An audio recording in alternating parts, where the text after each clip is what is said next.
নমস্কার, welcome to my channel. সোমাস অ্যারোমাবিন্দের পক্ষ থেকে আমি সোমা বলছি। আজকে খুবই সাধারণ একটা রেসিপি আপনাদের সাথে শেয়ার করব, তবে এর স্বাদ কিন্তু অসাধারণ।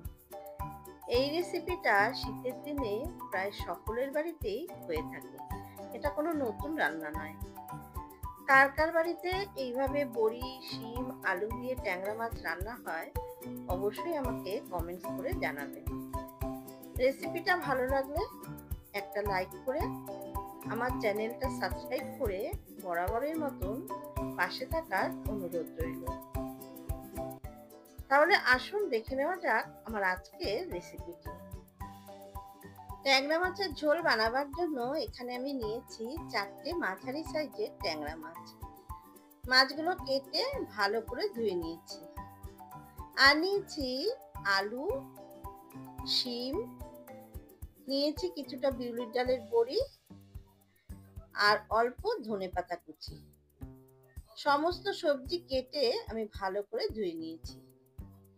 এবারে মাছের মধ্যে দিয়ে দিচ্ছি পরিমাণ মতো লবণ, হাফ চা চামচ হলুদের গুঁড়ো আর অল্প একটু সর্ষের তেল। আপনারা সকলেই জানেন আঁশ ছাড়া মাছ ভাজার সময় ভীষণই তেল ছিটে আসে, কাজেই এই সর্ষের তেল মাখিয়ে নিলে আর ভাজার সময় তেল ছিটবে না। লবণ, হলুদ, সর্ষের তেল মাছের গায়ে ভালো মতো মাখিয়ে নিয়েছি। এবারে এটাকে 10 থেকে 15 মিনিট রেখে দেব। এবারে মূল রান্নায় ফিরে আসলাম। গ্যাসে কড়াই বসিয়ে তাতে পরিমাণ মতো সর্ষের তেল ভালো মতো গরম করে নিয়ে প্রথমে বড়িগুলো ভেজে নেব। মিডিয়াম ফ্লেমে হালকা লাল করে বড়িগুলো ভেজে নিয়েছি। এবারে ভেজে নেওয়া বড়িগুলো কড়াই থেকে তুলে নিলাম। এবারে ওই তেলের মধ্যেই লবণ, হলুদ, সর্ষের তেল মাখানো মাছগুলো ছেড়ে দিচ্ছি।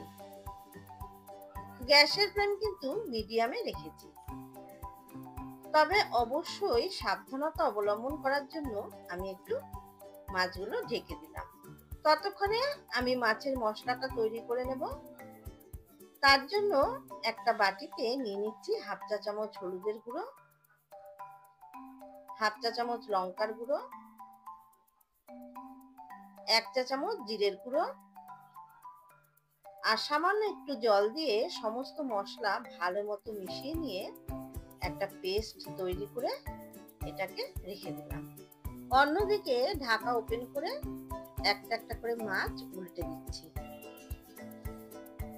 মাছ কিন্তু খুব বেশি কড়া করে ভাজবো না। খুব বেশি লাল করে মাছ ভাজলে মাছের স্বাদ একদমই নষ্ট হয়ে যায়। সমস্ত মাছ উল্টে দিয়ে আবারও ঢাকা দিয়ে দিলাম অপর পিঠটা ভালো মতো ভাজার জন্য। 3-4 মিনিট পর ঢাকা ওপেন করে সমস্ত ভেজে নেওয়া মাছগুলো কড়াই থেকে তুলে একটা পাত্রে রেখে দিলাম। এবারে ওই তেলের মধ্যেই দিয়ে দিলাম হাফ চা চামচ কালো জিরে ফোড়ন।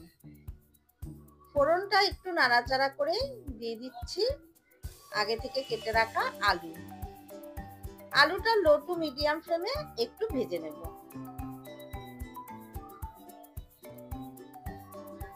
আলু হালকা করে ভেজে নেওয়ার পর এর মধ্যে দিয়ে দিচ্ছি কেটে রাখা শিম আর 4টে চেরা কাঁচা লঙ্কা।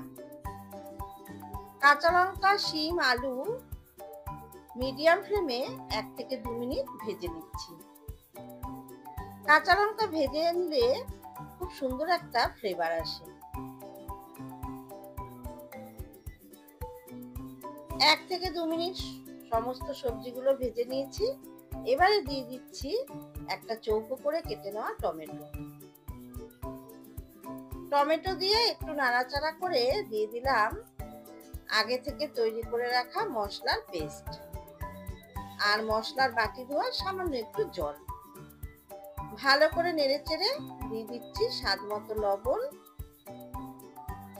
আর সামান্য একটু চিনি। যেহেতু সবজি দিয়ে মাছের ঝোলটা বানাচ্ছি তাই সামান্য একটু চিনি দিলাম, এতে স্বাদের ব্যালেন্সটা ঠিক থাকবে। চাইলে আপনারা চিনিটা স্কিপ করতে পারেন। চিনি দিয়ে ভালো মতো মিশিয়ে নিয়ে সবজির সাথে মশলা মিডিয়াম ফ্লেমে ভালো মতো কষিয়ে নেব। সবজির সাথে মশলা মিনিট 5 সময় ধরে কষিয়ে নিয়েছি। দেখুন তেল ছেড়ে দিয়েছে। এই অবস্থায় দিয়ে দিচ্ছি পরিমাণ মতো গরম জল। জলের পরিমাণটা নিজেদের যতটা ঝোল রাখতে আপনারা পছন্দ করেন সেই পরিমাণে দেবেন। তবে এই সবজি দিয়ে ট্যাংরা মাছের ঝোলটা কিন্তু একটু পাতলা হলেই বেশি স্বাদ হয়। শীতের দুপুরে এইরকম আলু শিম বড়ি দিয়ে ট্যাংরা মাছের ঝোল দিয়ে আপনি এক থালা ভাত খেয়ে নিতে পারবেন। হাই ফ্লেমে এবারে ঝোলটা ফুটতে দেব। ঝোল ফুটে উঠেছে, এবারে একে একে মাছগুলো ঝোলের মধ্যে ছেড়ে দিচ্ছি। তারপরে মাছগুলো ঝোলের মধ্যে ভালো করে ডুবিয়ে দিলাম। এবারে দিয়ে দিলাম ভেজে রাখা বড়িগুলো।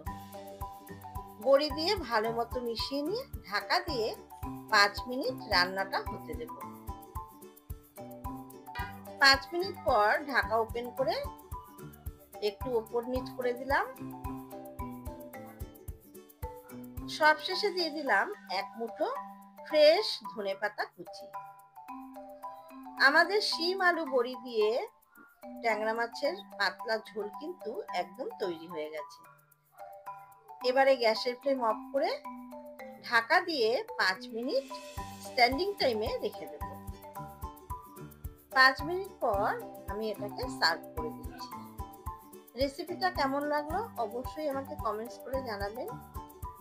ভালো লাগলে বাড়িতে একদিন ট্রাই করুন।